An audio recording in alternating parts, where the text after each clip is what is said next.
Hello everyone, I am Priyanka Vish from BPS Lamachor. Today in this session, we will be learning about profit and loss account. As in the previous videos, we have discussed how to prepare trading account, and trading account was prepared to disclose the gross profit earned by the company as a result of buying and selling of goods. But here the businessman is more interested to know the net profit earned by the income, because in trading account there were certain expenses which were not included and the businessman has to incur all the expenses, all the certain expenses which are not included in trading account. So here basically profit and loss account is prepared to ascertain the net profit or loss earned on incurred by the company. So basically profit and loss account includes all the indirect expenses.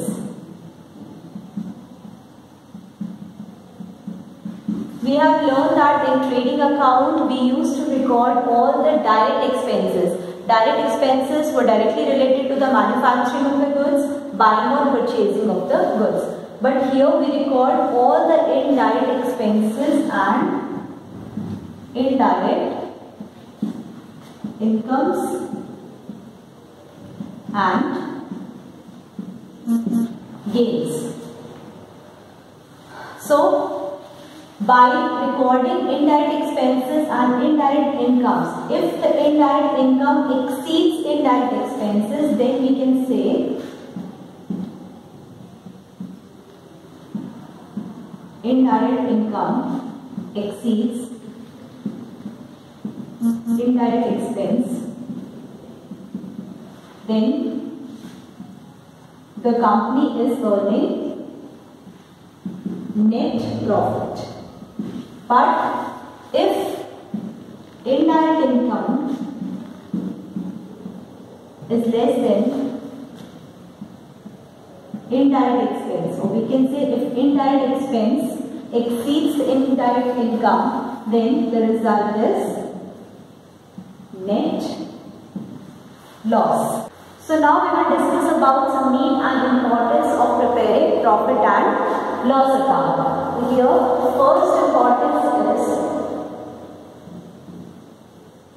to ascertain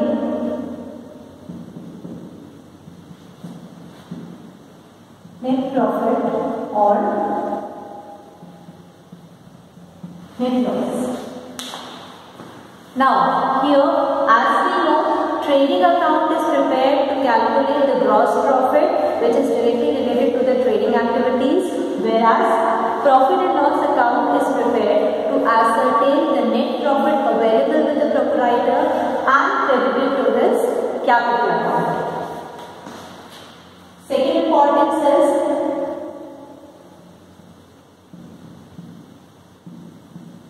comparison of previous year profits. So here, by preparing trading and P&L account, the businessman can compare the net profit and the gross profit of current year with the previous year, with which the businessman can know how the business is working. Is it working efficiently or effectively? Third is control over expenses. So here, by comparing the profits of the current year with the previous year, the businessman also compares the expenses of current year with the previous year, by which it helps the businessman to cut off the unnecessary expenses from the business. And last one is helpful in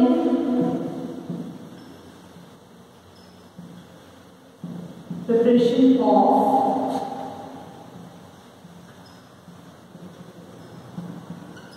balance sheet.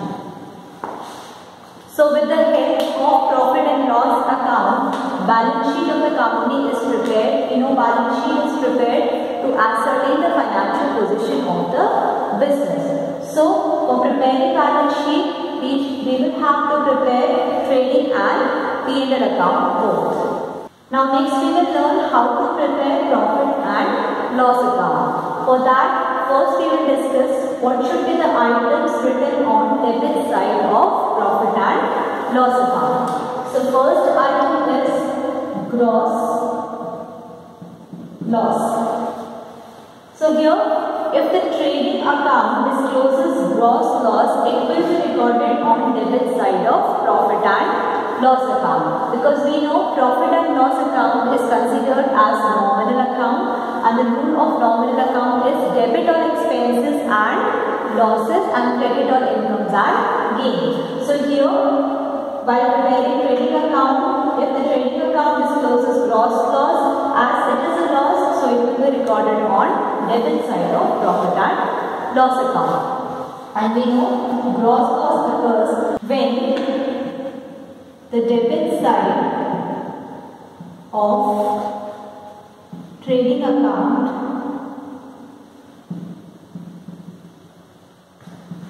exceeds its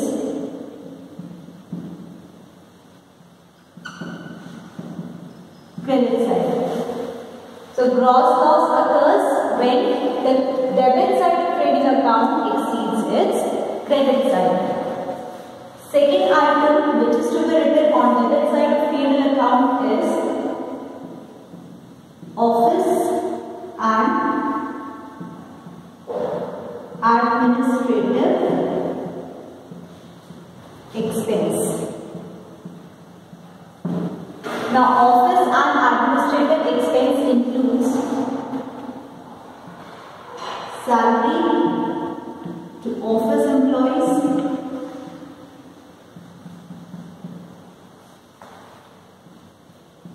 office rent, then lighting, legal charges, then audit fees,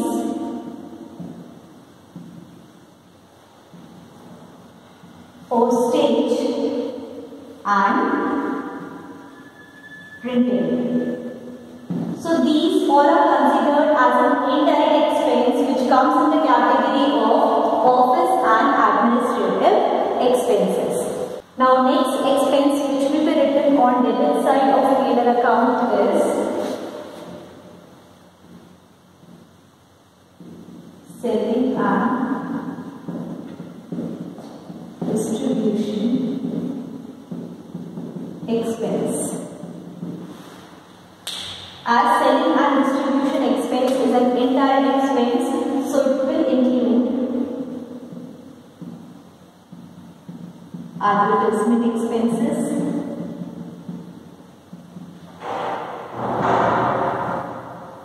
bad debts, commission,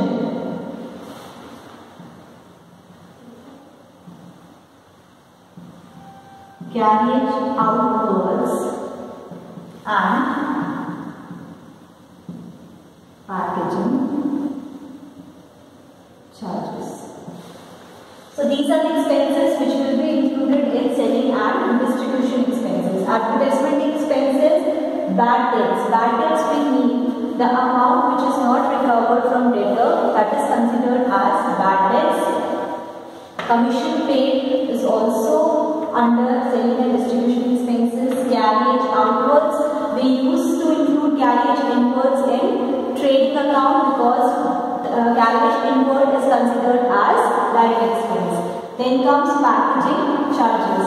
Packaging charges is also an indirect expense which comes under selling and distribution. And the last item which will be written on debit side of P&L account will be miscellaneous expenses. So in miscellaneous expenses, expenses related to interest on loan,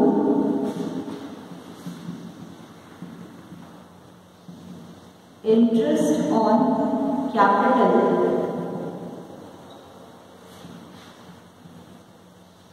charity,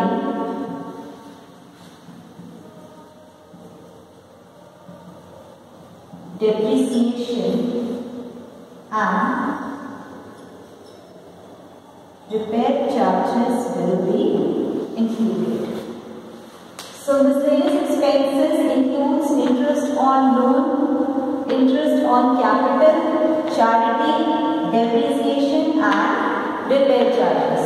So these were the items which will be recorded on debit side of P&L account. Now we will see what are the items which will be recorded on credit side of profit and loss account. First is gross profit. As we know, trading account discloses gross profit also when the credit side of trading account exceeds its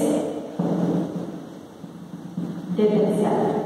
So here, when the credit side of trading account is greater than the debit side, then we can say the trading account discloses gross profit.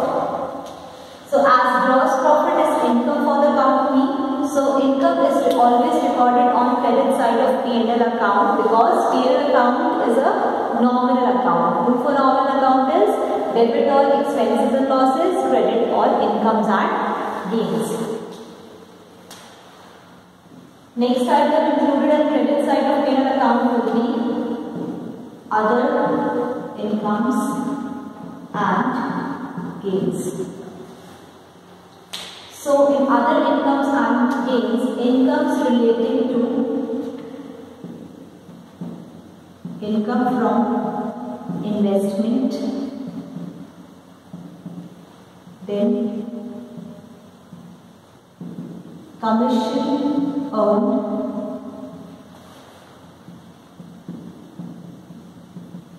dividend received,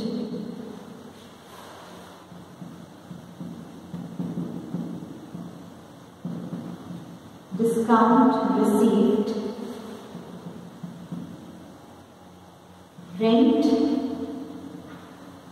received, etc. are recorded. So these are the other incomes and gains which are recorded on credit side of P&L account, which are income from investment, commission earned, dividend received, discount received, rent received, and also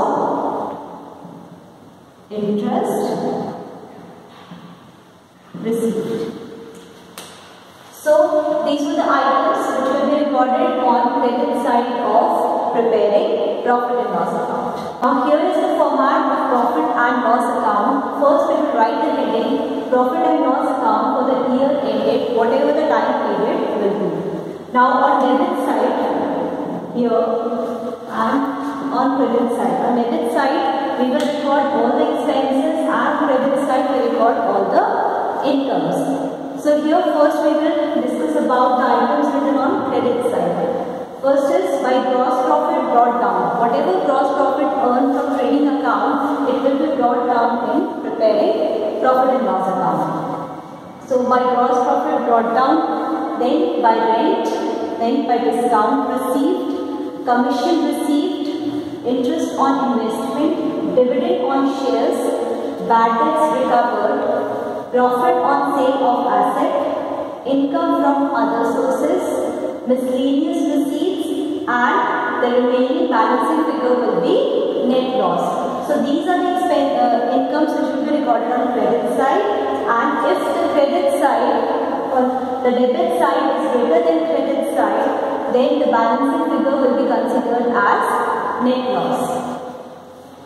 Here are the expenses which are recorded on credit side. First, gross loss brought down. Whatever the gross loss discovered from trading account, it will be recorded on preparing profit and loss account. So first expense will be gross loss brought down. After that, on office expenses, we will record the expenses such as to salaries and wages. As wages and salaries are recorded in trading account, salaries and wages will be recorded in P&L account. In rent, rates and taxes, printing and stationery, postage, lighting, insurance premium, telephone charges, legal charges, audit fees, travelling expenses, establishment expenses, trade expenses and general expenses. All these expenses will come in the category of office expense. After that, the next category will be selling and distribution expenses, where carriage outwards and carriage on sales will be recorded, advertisement, commission, brokerage, bad debts. Then to export duty, packaging charges, delivery van expenses and stable expenses. So these expenses will be included in the category of selling and distribution expenses. And the last category of expenses, miscellaneous expenses, in which discount, repairs, depreciation, interest, bank charges, donation, conveying charges are recorded. Now, at last we will record to net profit. Here, if the credit side exceeds the debit side, the balancing figure will be considered as net profit and is recorded on debit side. So with this, we have learned how to prepare profit and loss account, the concept of profit and loss account. In the next session, we will be discussing about the question based on profit and loss account. That's all for today. Thank you.